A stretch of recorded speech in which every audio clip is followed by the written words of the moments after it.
I'm your host, Chris Parker, and this is the Easy Prey podcast. Thank you for tuning in to our 150th episode. I started the Easy Prey podcast with the goal of helping listeners learn to avoid being an easy target for scammers and fraudsters, both online and in the real world. Since the first episode on March 18th, 2020, I've had the honor of interviewing some of the most influential people in their fields. We've talked about topics ranging from personal safety, self-defense, social engineering, romance scams, to phishing, ransomware, cybercrime, and everything in between. This episode is a slightly different format than normal. We've had some amazing guests on the show over the past 149 episodes. Today, I'm sharing highlights from our top 10 episodes. In this highlight episode, you'll hear clips from narcissist specialist Dr. Ramani Durvaula, romance and scam survivor Debbie Johnson, trust and safety architect Jane Lee, programmer John McAfee, author and unMarketing specialist Scott Stratten, people hacker Jenny Radcliff, former cybercriminal Brett Johnson, author and gaslighting expert Dr. Deborah Vinall, former FBI negotiator Chris Voss, and tech pioneer and podcast host Steve Gibson. If you want to listen to the full episodes of these guests, links will be in the show notes. If you found these episodes helpful, please subscribe in your favorite podcast player or on YouTube. We release new episodes every Wednesday. We'd also greatly appreciate a review at easyprey.com/review. You can keep up with us on social media via Twitter, Instagram, Facebook, and Pinterest, all at Easy Prey Podcast. Now let's jump into the highlights from our most popular episodes. Dr. Ramani Durvaula is an expert in understanding narcissism. As she shares the shocking traits of narcissists in episode 21, you just may realize you know a few.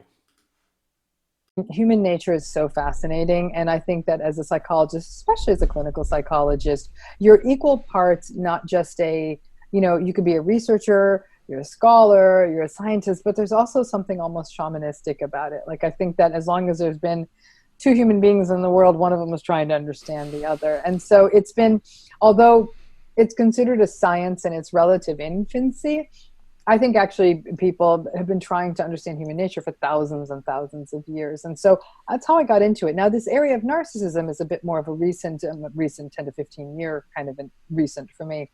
I started doing work in sort of understanding sort of what are the things that put people at risk in terms of their health, lead people to maybe make less than optimal health choices, and also how they treat healthcare personnel.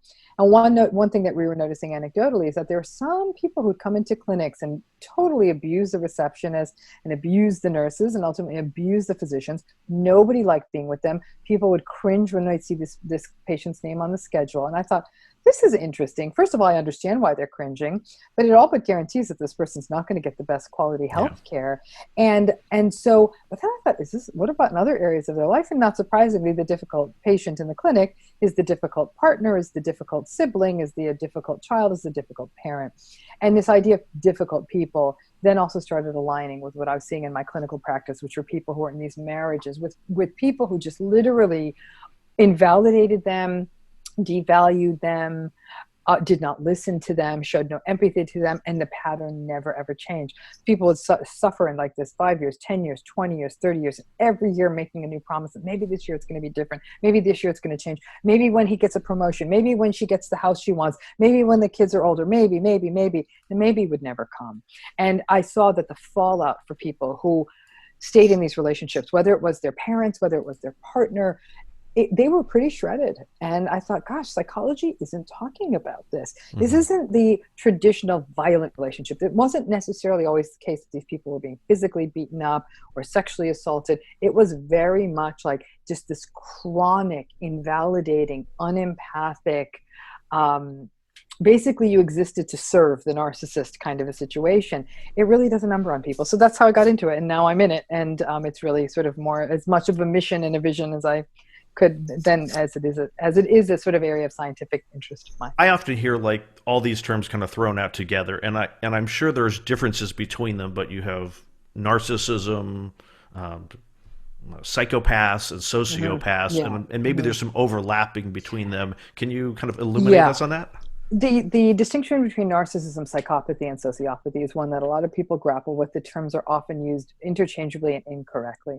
There's a big difference. So narcissism is very much a pattern of a person who lacks empathy, is deeply entitled, grandiose, arrogant, very superficial, constantly needs validation and admiration. They're very sensitive. They fall apart under criticism or feedback. They get very vindictive or rageful. They feel like victims a lot. Their self-esteem is very vulnerable. It's very variable. They're having a good day. They're the king of the world. But if something doesn't go their way, their entire world shatters. And they tend to lash out at other people. But the core of it, there is a sort of a core self-esteem deficit, a sort of core ego fragility, that's what a narcissist is. Now, when you jump the rails over to psychopathy, you're in a little bit of different territory. There's a lot of similar top notes. Psychopaths also don't have empathy. They are very arrogant. They can be grandiose. They're very entitled.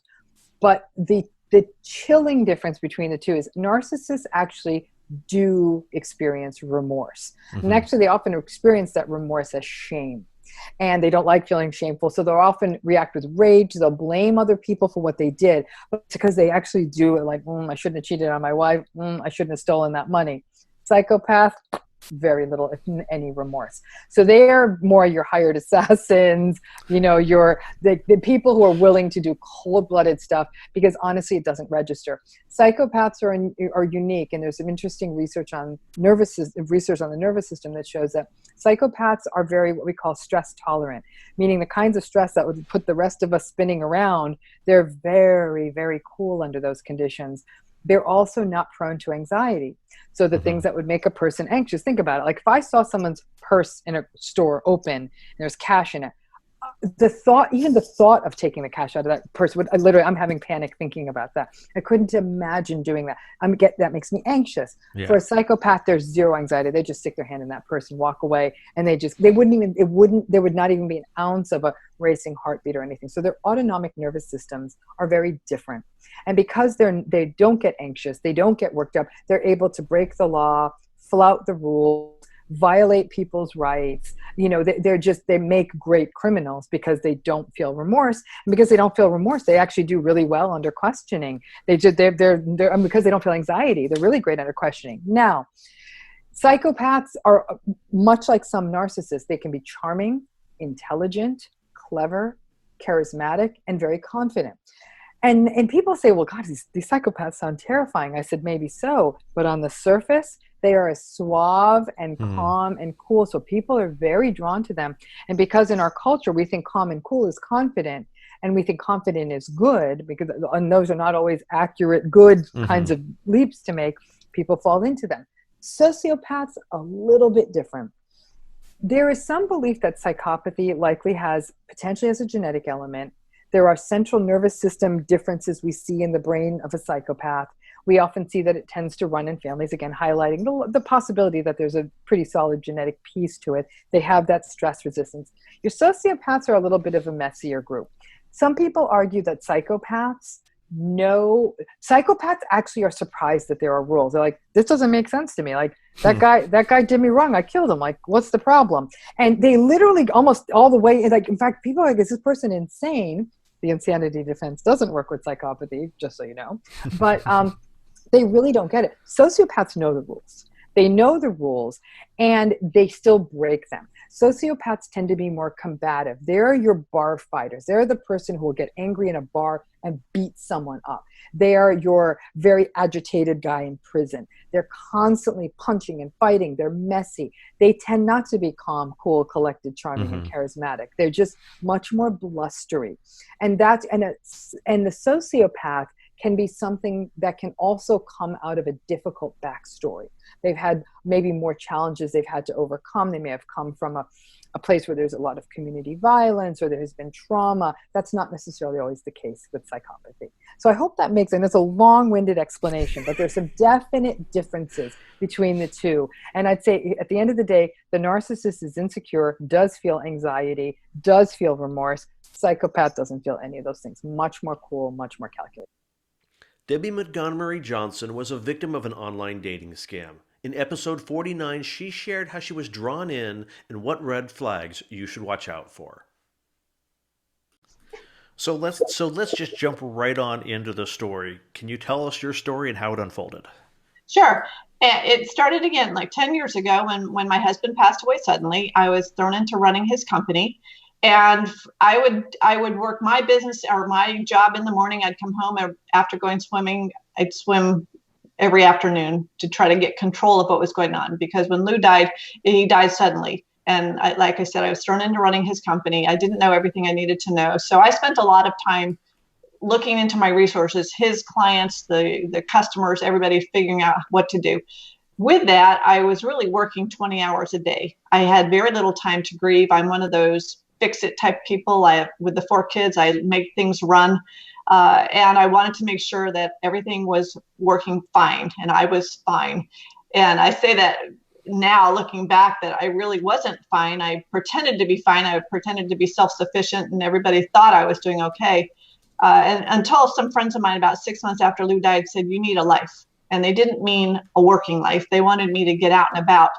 Well, Lou's company was an internet business, and so I was able to do it from my house, and I was really isolating myself once I left the school district.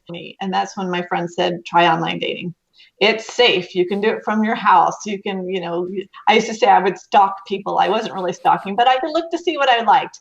And I was 52 at the time, and I was looking for someone between 55 and 65. And so my husband had been very smart and very well read and very well written. And so the bar was pretty high. And when I stepped into online dating, I went into a faith-based site. I put out a profile that was very transparent, very open. I talked about my family. I don't think I talked about my business. I did put that I was a widow, and I've learned a lot since this of what to put in a profile and what not to put in a profile. Contacted by a very good-looking young man. Young, I'm talking young. We're talking 55, and he was from England. He was international. He was a businessman. He looked athletic. He wrote very well. He was a widow. He had a son and a sister that were his sister and son lived in England because he traveled. And it was fun. And I liked the way he wrote, and I liked what he was saying in his emails to me. And that's how it started. It just started very carefully, cautiously on the faith-based site. And so I'm kind of curious. In a lot of romance scams, the progression from "Hi, it's nice to meet you" to "Oh my gosh, I love you, let's get married," sometimes seems to be days. In a matter of days. It sounds like that took that process was longer in your experience.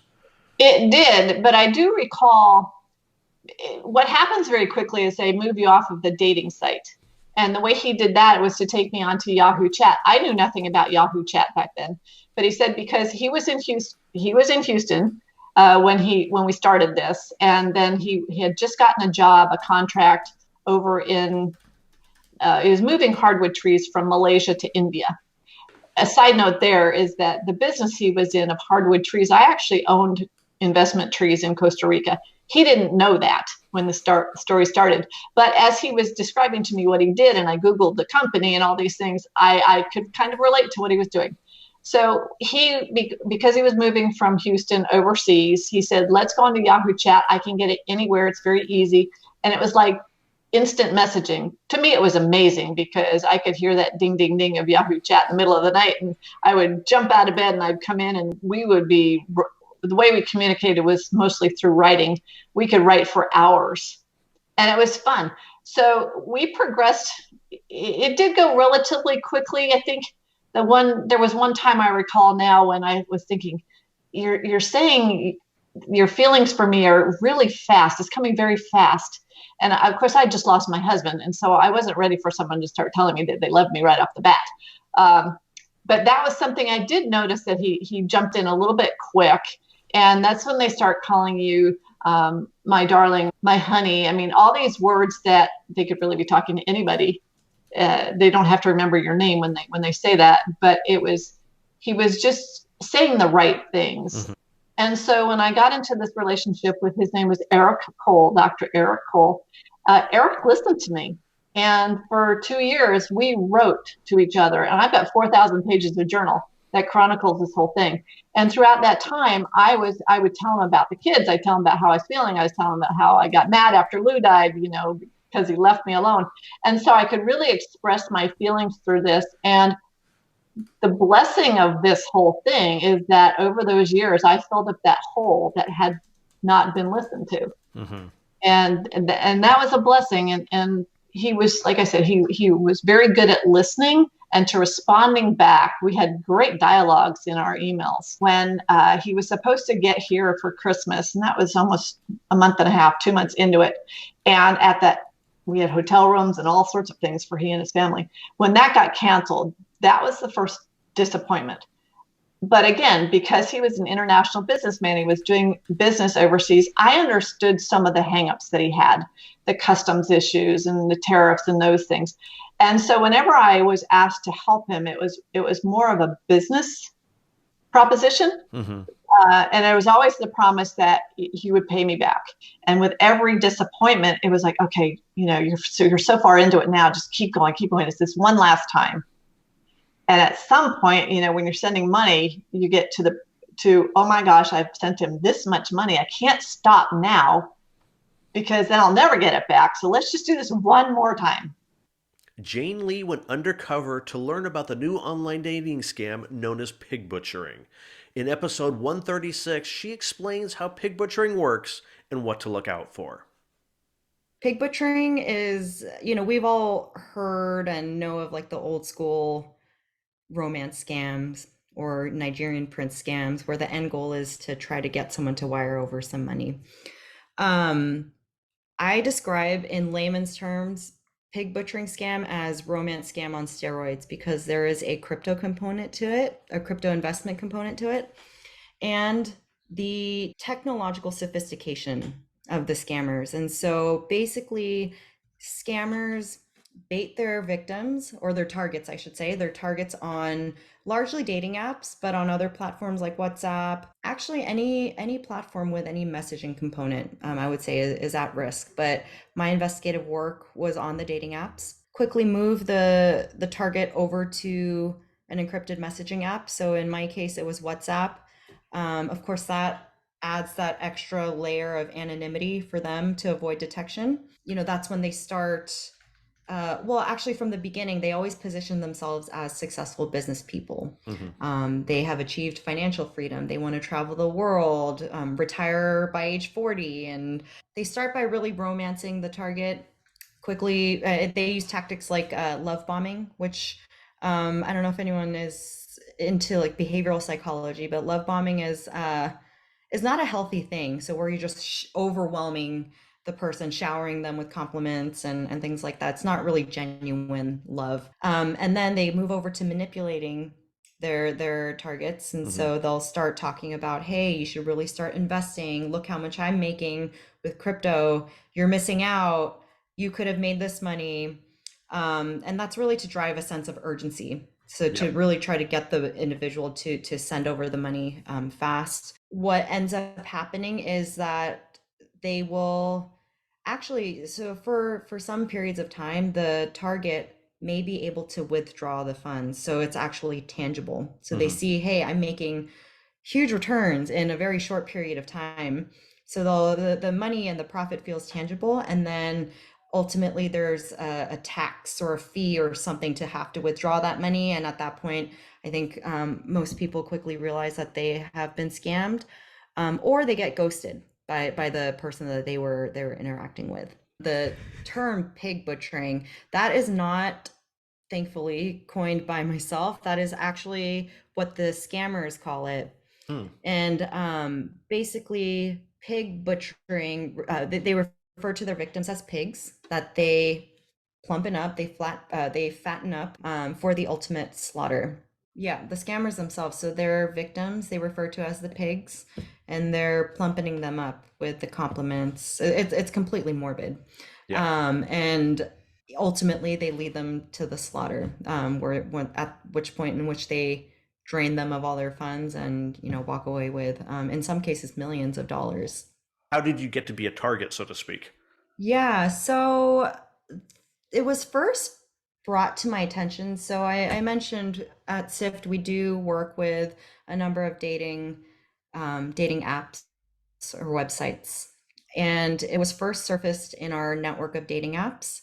And once I started investigating, I being the occasional dating app user myself, I quickly recognized that these accounts looked very familiar. And it was something that me as a dating app user, I couldn't quite put my finger on it, but I was noticing a lot of the same type of accounts. You see too much of like the same thing online, it's probably, there's a high chance that it's fraudy. Yeah. And so being the curious, I guess, person, I mentioned I wanted to be a detective at one point, and so I really just wanted to know the inner workings of it. And so I rolled up my sleeves and I downloaded every single major dating app available on the App Store. I even recruited one of my single girlfriends who was on the apps to help me out. But yeah, so that's how I set myself up as bait. And it wasn't long before I realized it was very easy to, I guess, bait some scammers myself. What were these similarities between the accounts that caught your attention? Yeah, so at the time, they were a lot of very attractive looking, objectively attractive looking Asian men. And so they initially, and they've since changed our MO, so which is why I say at the time. Mm-hmm. Their faces, all of their pictures looked extremely photoshopped. I even tried doing a reverse Google image search to see if they were using some stock images or some, models that I didn't know about. That didn't yield anything. So I do believe they were either creating these fake, AI generated profiles, or they were stealing from existing people's social media accounts. Mm-hmm. So initially, very, very like your everyday person does not look like, I look like this with a lot of lighting and, but your everyday person doesn't look like this. Very curated. Their responses to some of the prompts that you're asked on dating apps were all very similar. Again, all talked about financial freedom, all talked about their dreams being to travel with their wife and family. They all looked and sounded the same. Mm-hmm. They had very generic job titles. So, their job title will say entrepreneur at this location or CEO at this location. Yeah, so that was the I would say V1 of the MO. They have since diversified quite literally in terms of the types of images they're using. You now have CEOs from Germany, from all over the world. And then I believe because the answers to the prompts have started to make a little more, they used to make no sense at all. Like they wouldn't answer the question even. It would be a completely unrelated answer. They have since changed that. And what I think they're doing is they're either paying more attention to that as it's getting more exposed, or they've started copy and pasting from other existing profiles.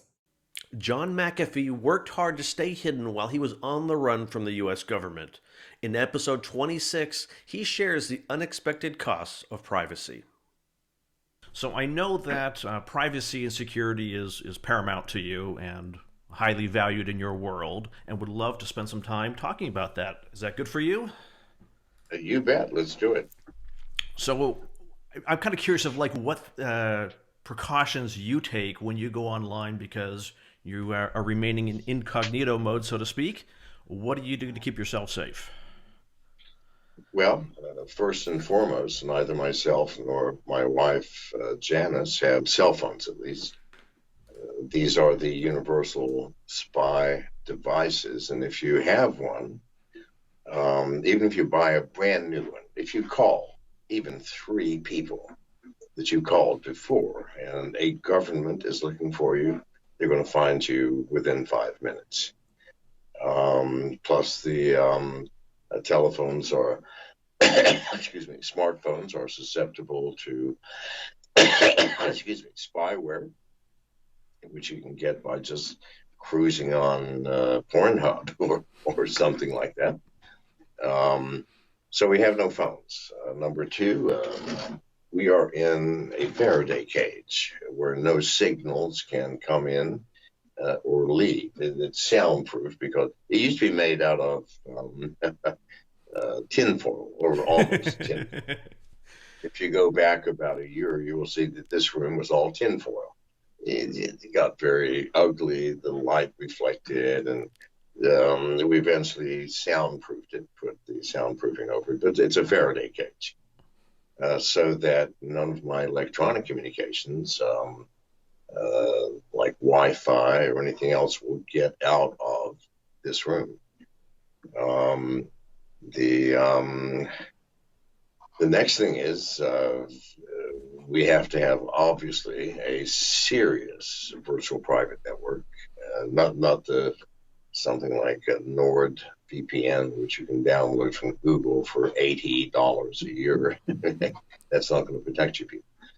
You have to have some very serious VPNs. Ours go through 9 different countries, starting with Amsterdam in the Netherlands, going on to Vietnam, Russia, Tierra del Fuego, believe it or not, and on.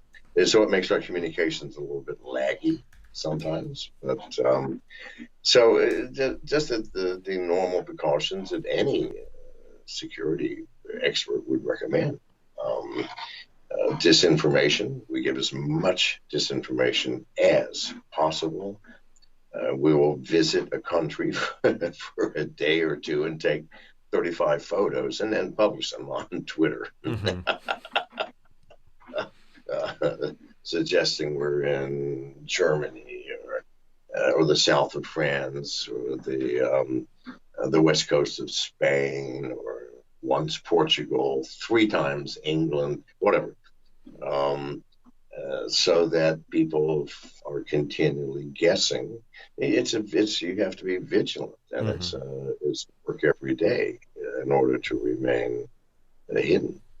Yeah, I mean it's one step or multiple steps well beyond what we would normally tell people of when you're on vacation. Don't post pictures of your vacation because then everybody knows you're not home. You've kind of got the reverse issue where you're posting pictures of all over the place at random times, so no one knows where you are. Plus, obviously, we will never post a photo of a place that we've been while we're still there. Yeah. Always a few days after we've left, we then post the photos. And also, I mean, we do trivial things like bogus the date and time of all of our photos, even when we post them to Twitter, because even though Twitter, for example, strips the X-if information, that's the information which is every photo. Listen, the government can come in and with a subpoena and say, I want to look at those photos before they're stripped. So we bogus them up with everything, location, time, date. But if it's clearly the Eiffel Tower and it's got the location of the Eiffel Tower and an approximate time for the sun, angles and things, then we can throw whatever date we want in there, and that's what we do. So no, I've been doing this my whole life. It is simply, you're going to take 1,000 people to try and locate me, and even then, I will find out that you're trying to locate me and getting close, and I'll simply, how easy it is for us to move somewhere. So, like, are there other aspects of privacy that people don't think about that you think about, or you think people should be thinking more about? Friends.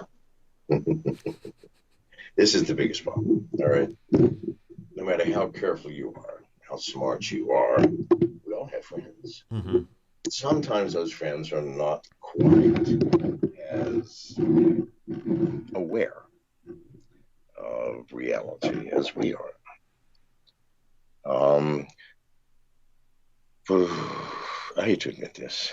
So, unfortunately, we have to lie to our friends as well as the public. Why? Because you just don't know. Oh, hey, John and Janice, they're in Belarus. They are? Was I not supposed to say that? No, you understand? So, this is what you don't People don't realize the severity of privacy, how hard it is these days. You cannot tell your family, your brother, your sister, your mother, your father, your children, your best friend, the kid that grew up with you, went to jail with you maybe, the guy who would help you bury a body. You can't be honest with them anymore about where you are or when you are. And people don't understand this part. And this is where people trip up, because you can't tell anybody. Now, as a former salesman, Scott Stratten knows that people can see through sketchy sales techniques. In episode 101, he talked about the advantages of doing business with people you know, like, and trust. And we were just, shooting the breeze, doing the thing you do, and his phone rings, and he picks it up, and it was a cold call, and he just berates the person on the other end of the line, just saying, like, you're wasting my time is valuable. One of those things. We all feel this outrage sometimes if we're interrupted. And so anyways, he hangs up the phone, and we both kind of talk back and forth on how ridiculous it is to be cold calling, just random offices at that time. And this was in, 2000, 2002 or so. And then he's like, okay, Scott, I gotta go. I gotta go do my calls for the day. And I'm like, Jeff, what are you talking about? Like, we just talked about how lame this was in that situation as a business development tool. And he's like, yeah, but I sell something people need. I'm like, and this is this hypocritical kind of sales and marketing. And I said, look, there's got to be a better way, because all I was seeing was this buy or goodbye mentality in business, right? This kind of snapping necks and cashing checks, and so you can go to the Catalina wine mixer, at the end of the year for your sales incentive. And it was just all about this and this alpha kind of thing, and stepping over people. And I'm not a cheesy person, but I really believe that we don't have to take a ladder to success, one rung, one person. I think we can take an elevator to success together. I really think we can. And I thought people do business with people they know, like, and trust. That's what I had gathered in the previous 20 or so years of my life learning things. And I'm like, why aren't we doing that then? And so I set out to prove that you could build a business and businesses by building relationships and positioning yourself as an authority in front of your target market. So when they have a need for your product or service, they choose you. That's burned into my brain, Chris. It sounded like a line that is burned into my brain. But so you told me that there's a story behind the unMarketing.com domain name. Yeah. What's the story behind that? One of my favorite things about even talking to you right now is I don't get to tell a story a lot. But it's really important as a fellow geek, and especially the one who came up with your brilliant site, you'd really appreciate it. So I went to get unMarketing.com because that was going to be the name of the company. I came up with the name because I thought it would look really good on a book cover, and I think it does. And I went and said, okay, I need unMarketing.com. This is back in like 2000. Mm-hmm. And so, especially one of my biggest regrets, I don't live with regrets usually, but I wish I picked up a couple more domain names in like 95, 96, and just kind of sat on them for a while. Yeah. And I'm just like, I could have just registered cars.com and then retired, So I went to get unMarketing.com and it wasn't available. And I'm like, all right. So I registered un-marketing.com. Yeah. And then I also inquired to the person who had it because it was just an error page. Back then, it wasn't even that we didn't have parked pages back then, right? It was just like, this doesn't exist. All right, broken. So I went into the registrar, the information, the registration information, found out who the contact was. Again, much easier back then. And I just emailed the person. I said, hey, this is kind of my company name I'm coming up with, and I would love to buy the domain if you're not using it. And he wrote back and he's like, hey, well, I kind of had some plans for it. One of those things, right? Everybody has plans. Everybody's got plans. As a 100+ domain owner myself, I got plans. And so I said, but he says, I could probably give it up for $1,000. And I was just coming out of college. He might as well have said $1 million. Yeah. And I'm like, well, thanks anyways. And good luck with whatever you do with it.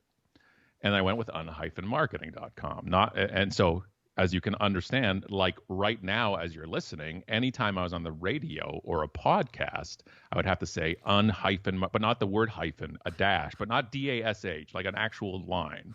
Like it was such a pain. Anyways, fast forward 5 years. 5 years. It's Christmas time. It's a week before Christmas, I think. I get an email from GoDaddy. And it just says, your domain has been transferred. Oh, wow. And I look, and I've been given ownership of unMarketing.com. And I'm like, well, what is happening? And then I check my email, and there's an email from the guy who owned it afterwards. Mm-hmm. And he says, hey, Scott, I could have sold this domain recently for 5 figures. And I realized that the only reason this domain is worth anything is because of the brand you've built in the past 5 years on it. Merry Christmas. Wow. And he just handed me the domain. And that was something I was just like, it's like the Christmas Story came on the TV and snow started falling. I'm like, Santa's real. It was such a wonderful way. And for me, people would say during that 5-year period, they're like, well, why don't you go and try to make a claim on it or something? I'm like, no. They registered. That's theirs. I never trademarked unMarketing. I don't plan on trademarking unMarketing because that becomes part of your job. Yeah. Enforcement. And I'm just like, I'm not the first person to come up. And it's hilarious when people will say, well, that, T-Mobile came out and they're the uncarrier. And they're like, well, you should go. And I'm like, I don't own un. I don't own the 2 letters for it. I've made a brand around it. Yeah. And that was just a testament to saying, look, it's just, that's how I do business, which is like, that's right. That's, you do handshake, you do what's right. And I'm just like, all power to you. And I was so floored. That I was given it by him. And that was just, it also gave me that indication that, it's just the right thing to do. And if I never got it, it's still the right thing to do. Yeah. Hacking isn't just for computers. Jenny Radcliffe's hacking specialty is hacking people. In episode 66, she shared how people can be manipulated and your business or family can be compromised. So I'm a social engineer, and what that means is it's no-tech hacking. So whereas a normal hacker, you might see in sort of popular culture or the movies, usually a male in a hoodie behind a computer, right? So I'm not that. I'm people hacker. So what I do is I use psychology, persuasion, influence, manipulation techniques to get past people, to break security, in order to fix that and to amend it in case, the real bad guys do those things. It's an education piece, but I don't really use technology. So I do 2 things: physical infiltration, which is also known as breaking and entering or burglary, but ethically. So I'm hired to do it by the person I'm robbing, and psychology. And so people hacker fits quite well because I work with the people rather than the tech. So I have a question about the physical breaking and entering. Yes. I recently heard a story of someone who was hired as a physical pen tester, and they went into the wrong branch of the bank. Right. Has that ever happened to you? I've never broken into the wrong the wrong branch of the bank or the wrong building, although we've done, there's been lots of mistakes, I've left identifying items behind in very sort of serious situations. One time in Asia, I left a little torch behind the Chodrich hotel I was staying in. And when we realized that it's the gangster's house I was being asked to break into, that probably was a bad thing to do. And we've certainly made lots of mistakes. I've locked myself in rooms and had to climb out of windows. And I was 4 floors up in the middle of Europe to do that one. But I don't think I've ever broken into the the wrong building entirely. I think that would be a new level of error for me. Yeah. See, I had jobs in the past where I didn't ask enough questions as to who the client was.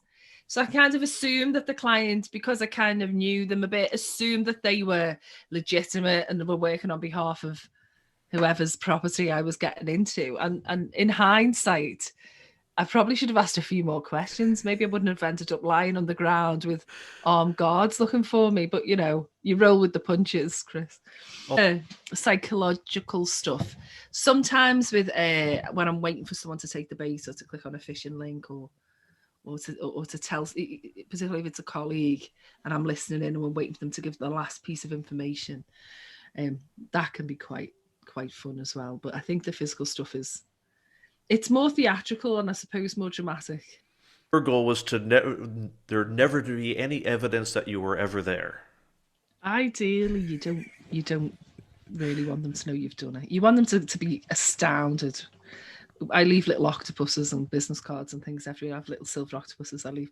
You want them to be astounded that you got in, you know, because that does a good job of convincing them what they need to do with their security. So yeah, ideally they wouldn't know we've been in.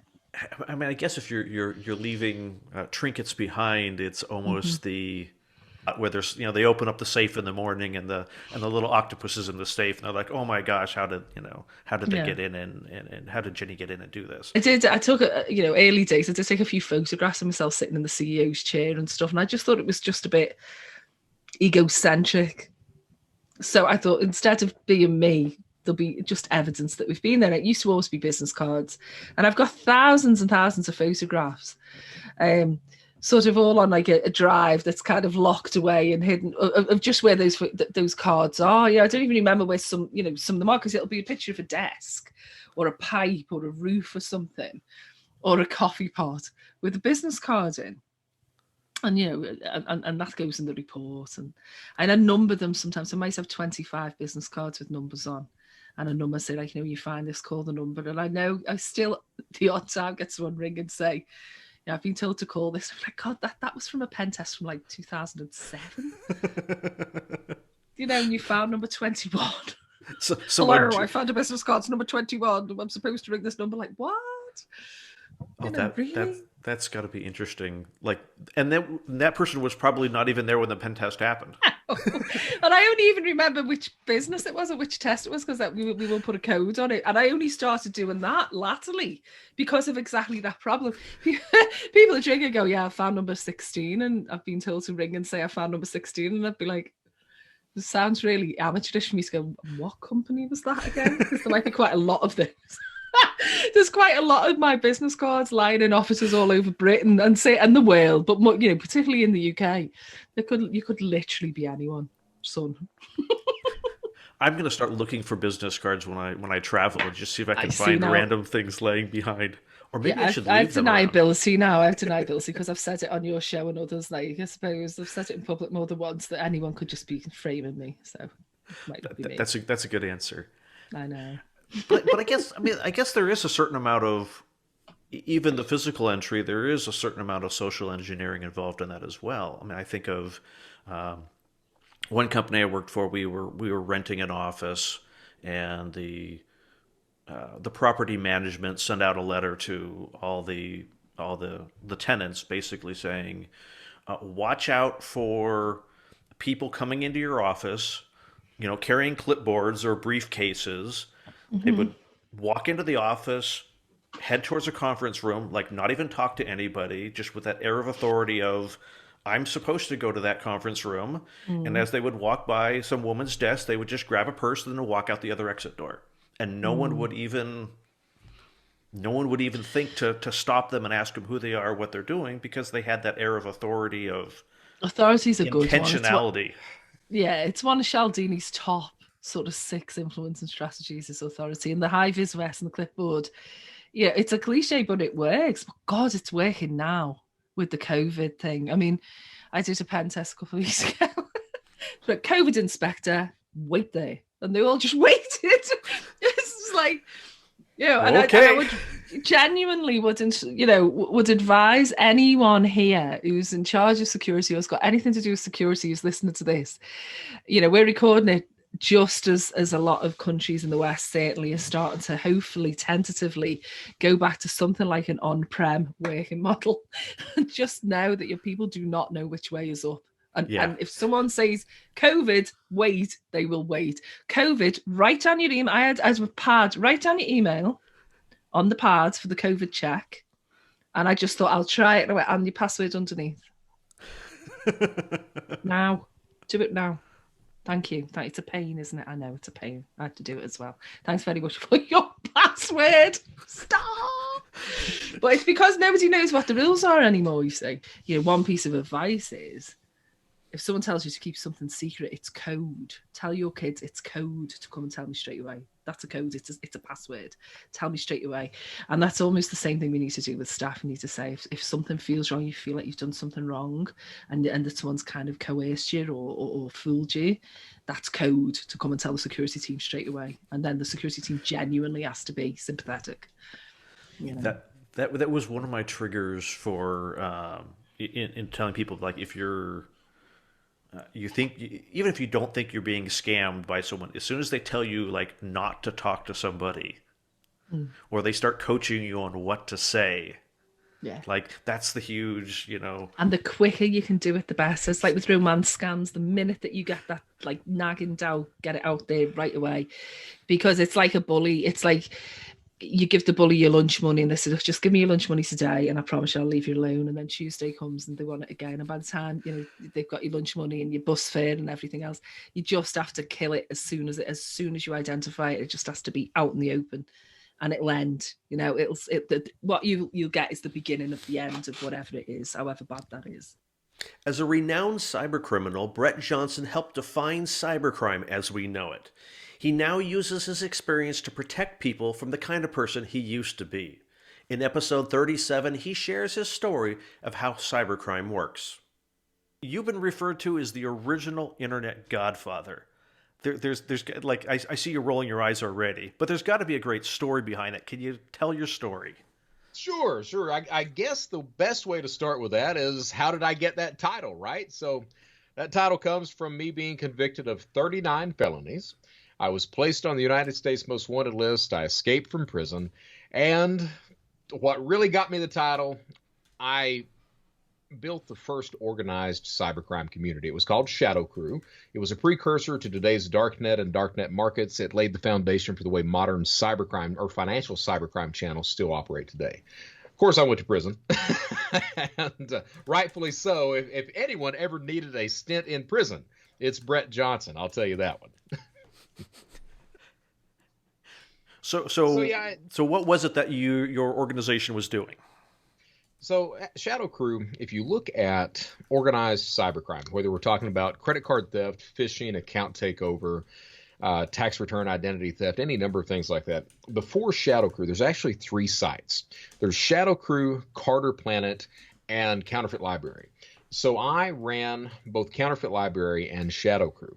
Before the advent of those sites, the third site, Carter Planet, was ran by Dmitry Golubov. He was a Ukrainian, went by the screen name of Script. Nowadays, he's a member of parliament. I know he's running for mayor in Odessa this year. So I don't know whether he'll get it or not. Who knows? But before the advent of those 3 sites, if you were looking at engaging in any type of cybercrime, the only avenue you really had was an IRC chat session. So you'd go there and, you'd have a rolling chat board. You didn't have any idea who you were talking to, if you could trust them, if they were a criminal, if they were a cop, if they had an item or a service for sale, if it worked, or if they were just trying to steal your money.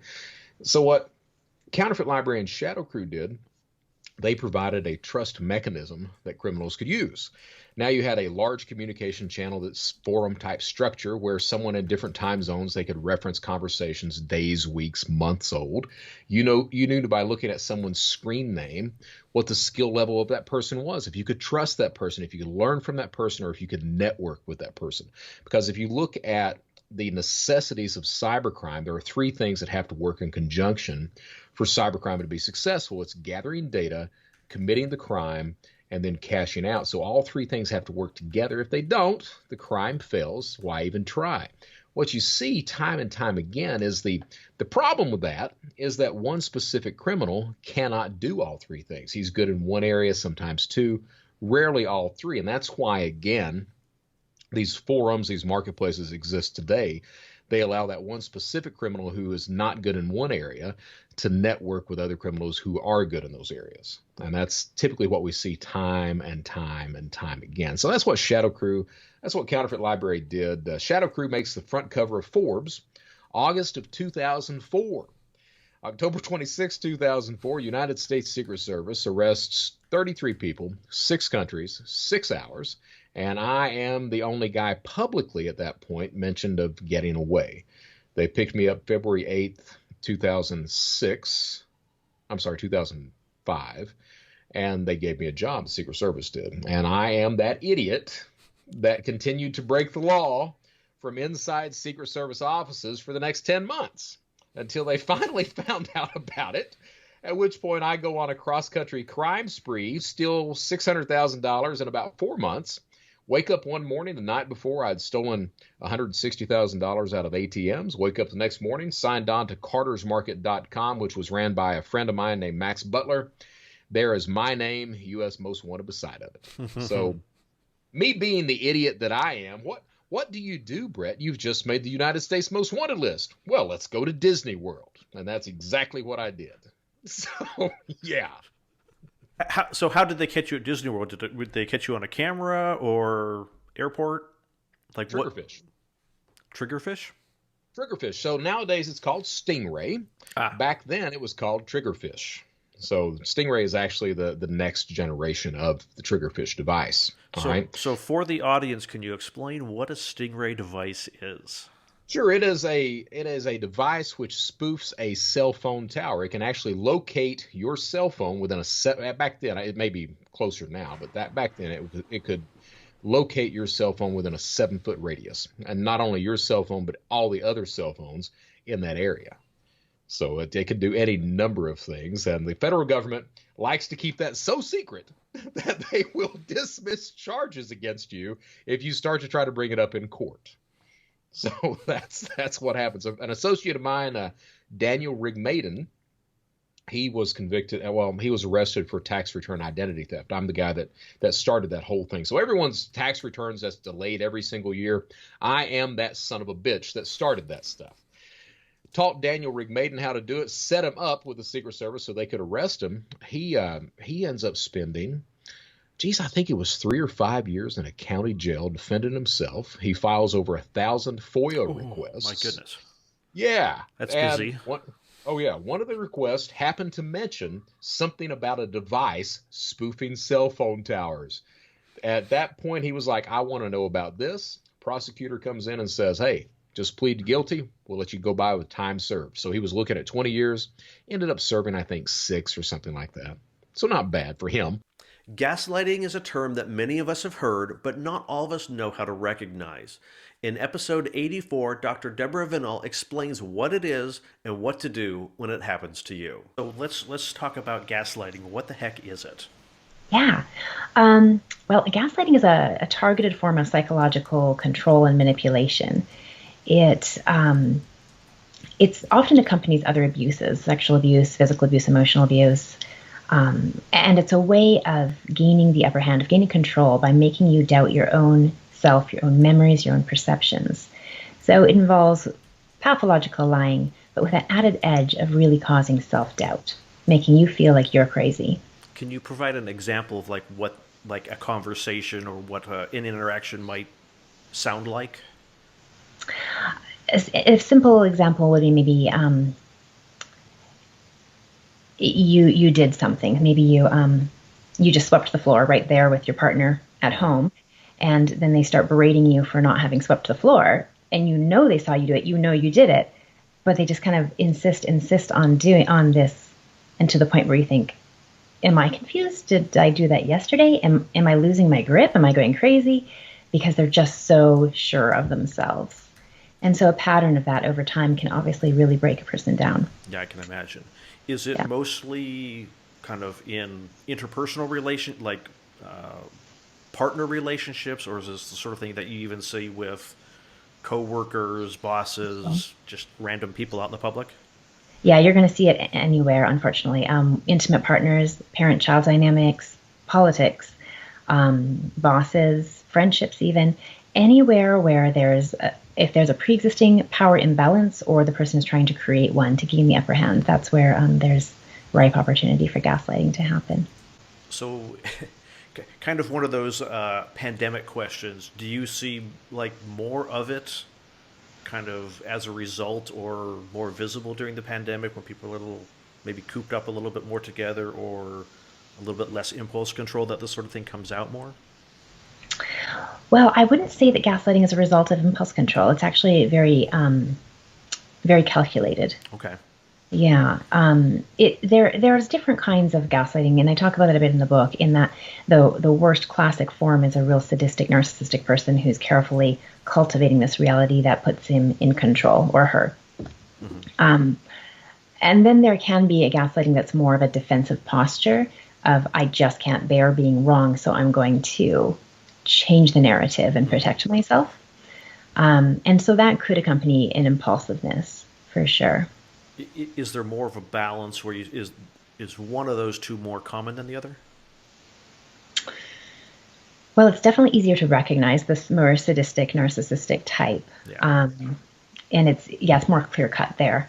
I suppose in some ways, perhaps most people may gaslight at some point. And one thing that was really interesting to me as I started getting feedback and reviews on the book is people saying, oh, I want to make sure I don't do that. Or maybe I've done that sometimes. And so I suppose perhaps we all do at times, but it's really problematic when it becomes a pattern of behavior or an intentional choice.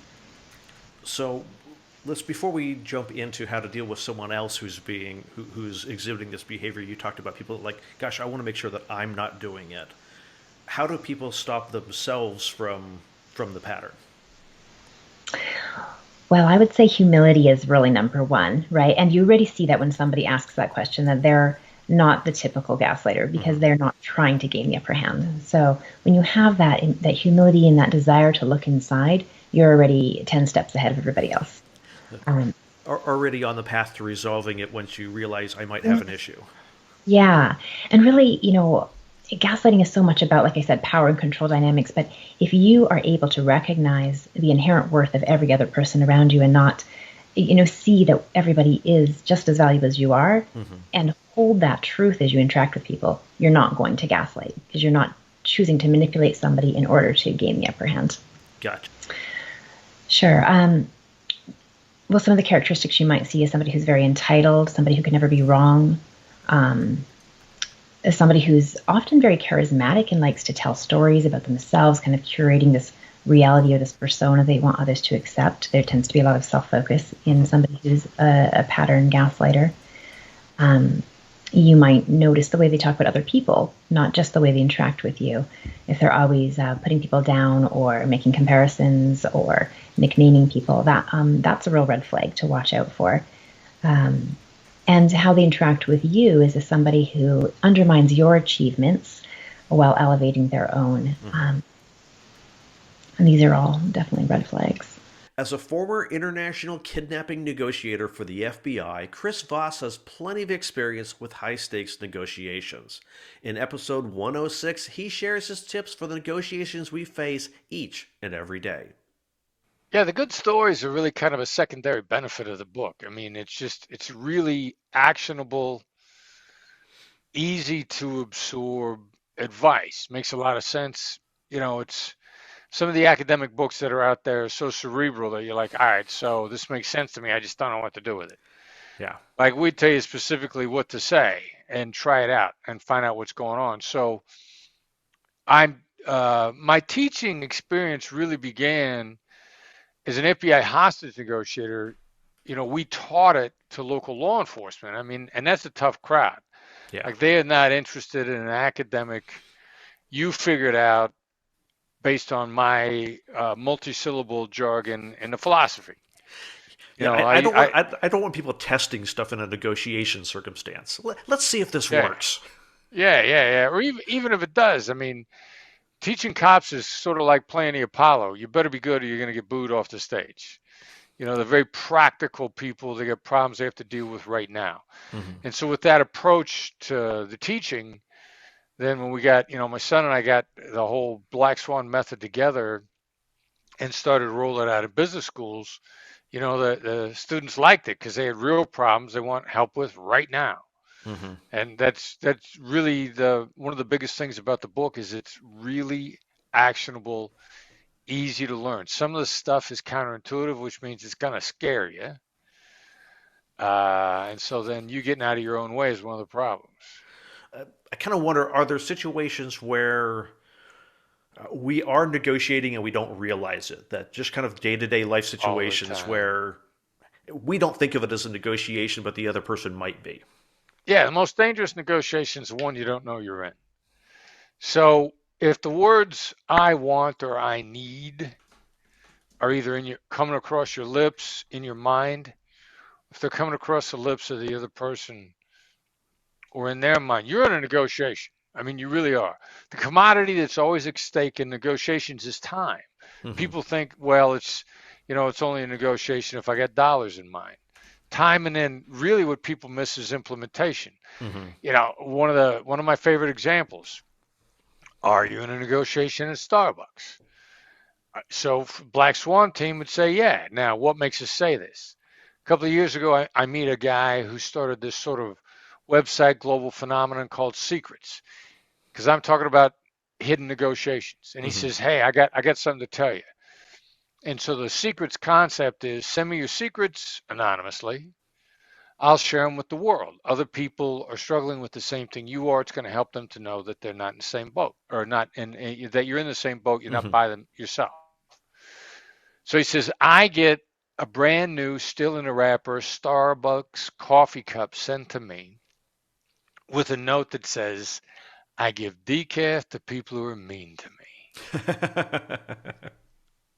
So that negotiation was about implementation. What you ask for and what you get are two different things, depending upon how you ask for it. You were in a negotiation over the implementation. And since I've shared that story, the number of waiters and waitresses who have told me, yeah, I got to tell you, somebody comes to us for dinner and as customers, that they're just kind of rude. If they ask for decaf at the end of the night, we give them caffeinated coffee. So implementation is everywhere. That's the negotiation. Yeah, time's a commodity. If time is involved, which you got to do something, somebody else has to do something. Even if it's a negotiation, there's a negotiation for your attention. I mean, and as soon as you begin to sort of become aware of that, and then embrace it. It's like gravity. Look, you can either embrace it or ignore it, but you're going to get pounded by gravity one way or the other. So the sooner you wake up to it, and the real cross the threshold from sales to negotiations. And I said this a million times before I finally heard what I was saying myself.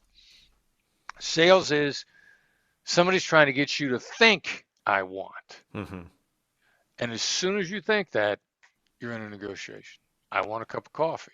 I want a new car. I want a Kindle. Whatever it is, you're in a negotiation. I know with like the sales process, they always talk about micro commitments and little yeses to build up to this chain of yeses that for somehow that's if you horrible, get by the way.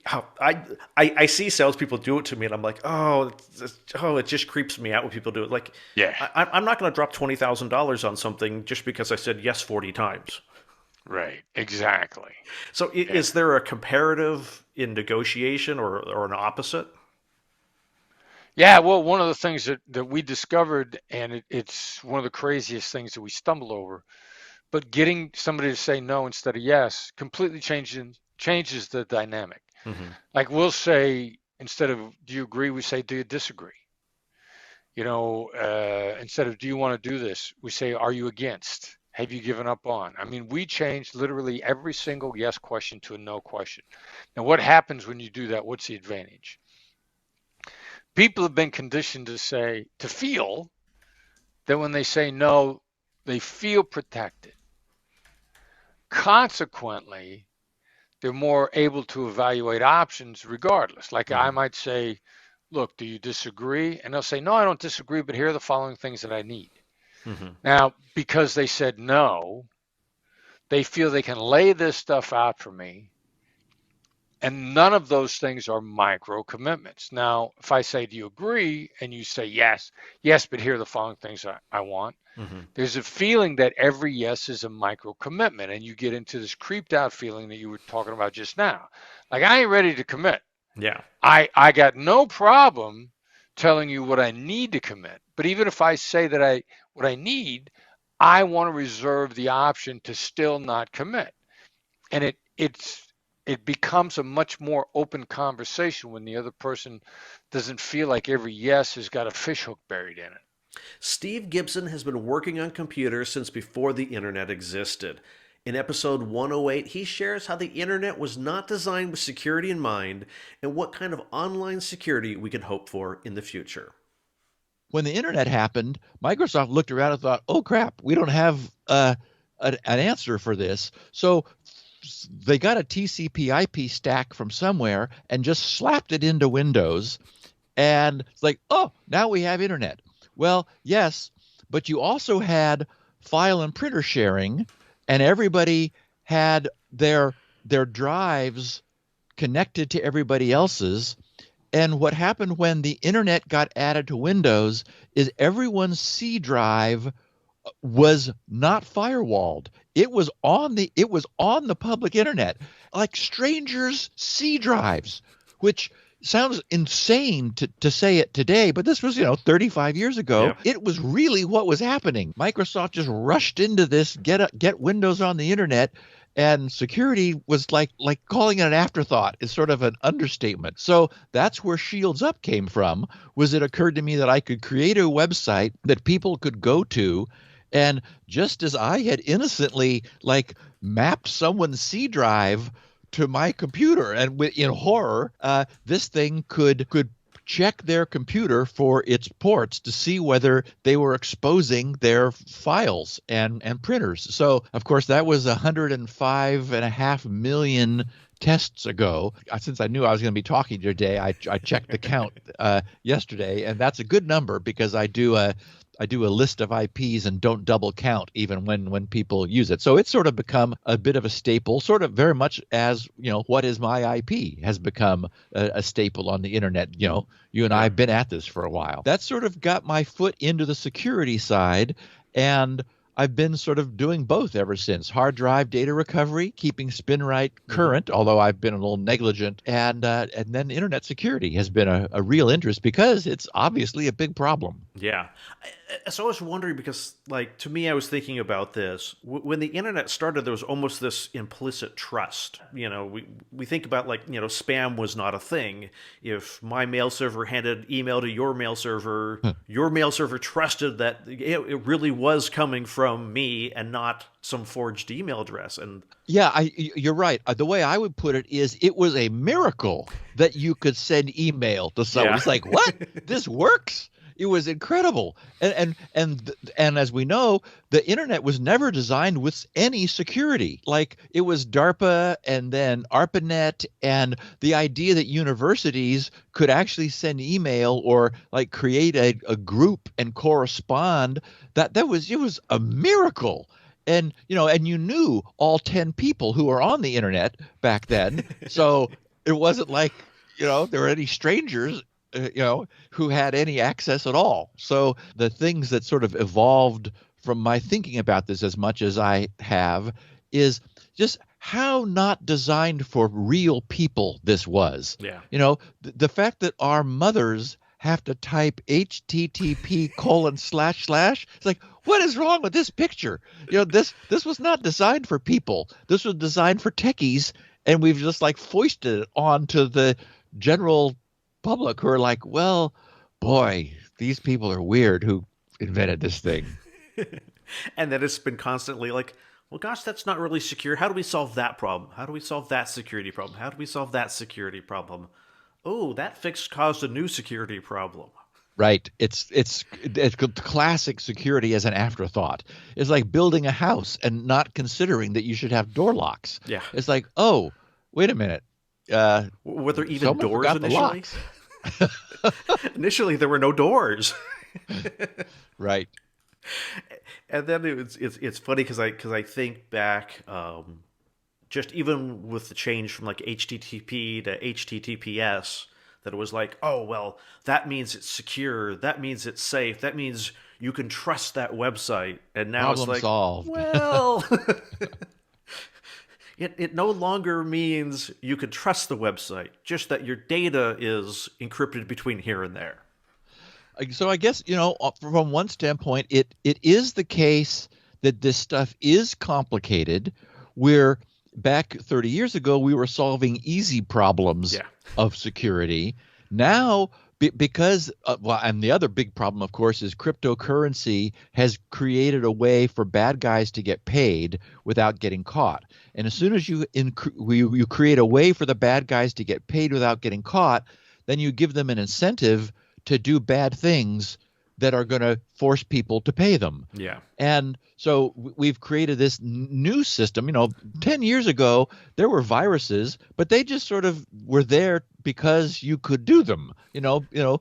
Kids were screwing around to see how bad an infection could be, but they didn't really do anything. Now we have malware and we have we have ransomware, and it's really become a problem. So when you create a profit motive for bad guys, then they're able to leverage the fact that there are still weaknesses in security.